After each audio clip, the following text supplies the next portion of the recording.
Let's talk Top Gun Maverick, movie reviews in under 3 minutes. Let me just say, Top Gun Maverick is such an amazing movie. It is one of those rare instances when the sequel is better than the original movie. And not by a little, I mean by a lot. This movie has a lot of nostalgic shots that were really close to the original movie, which was nice to see. It also brings back some really great 80s music, which I loved hearing, and yes, Danger Zone is in this movie.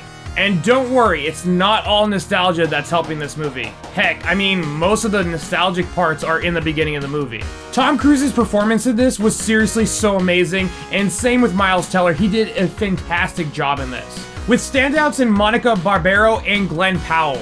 And also the rest of the crew did a really good job in this movie. Also, the soundtrack in this movie, plus all the great 80s songs, was really good. I love the soundtrack, especially during the fight scenes. It was great.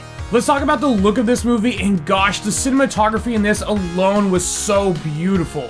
From the framing of a lot of the shots and the crisp lighting job that they did was so great with a lot of the shots and scenes that were in this movie. It also has some of the best visuals I've ever seen with aerial combat and just aerial shots in general. Let's talk about one of the best parts of this movie, and it's the action. When I tell you it felt like a roller coaster, I mean it. You'll get the rush of adrenaline feeling watching this, and it will leave you breathless, holding onto your seat and just waiting to see what will happen next.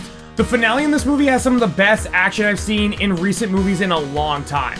This movie is the reason why I love movies so much. It was just so fantastically done, and I really hope that it gets nominated for like a lot of awards because it really does deserve all of it. Tom Cruise once again showing why he's one of the kings of action.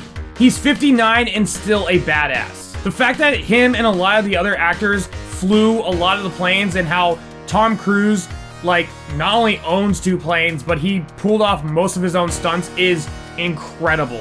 I really tried to think of any negatives in this movie, and it was honestly really hard to think of anything. There was like one small little nitpick that I didn't like, but in the grand scheme of things, it really didn't matter.